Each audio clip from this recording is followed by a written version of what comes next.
Com un atracament a mà armada es pot considerar el que li va passar al primer equip del Club Bàsquet L'Escala aquest dissabte, un delicte que es va poder seguir en directe per Canal 10.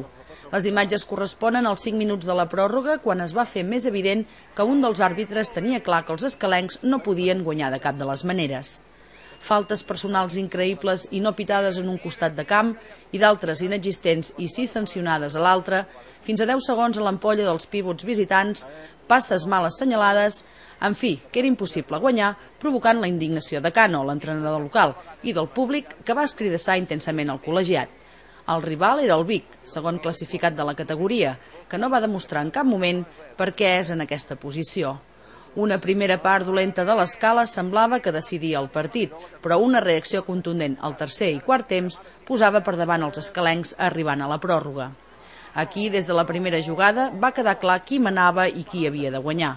El partit el podeu veure repetit íntegre després d'aquest informatiu.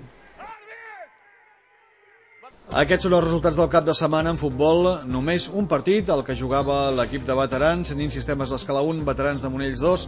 La resta de partits no s'han jugat degut a la neu que hi havia a molts camps.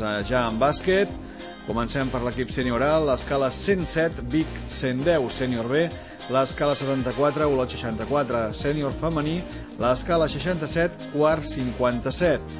En cadets, l'Escala 75, Sarrià de Ter 53, infantils, Anglès 85, l'Escala 83, preinfantil Onyar 68, l'Escala 53, premini masculí a Mas Mitjà 94, l'Escala 20, i acabem el bàsquet amb el premini femení Roses 46, l'Escala 27. Només un resultat de tenis de taula, l'equip de divisió d'honor ja ha jugat tots els partits i està a l'espera de la fase d'ascens.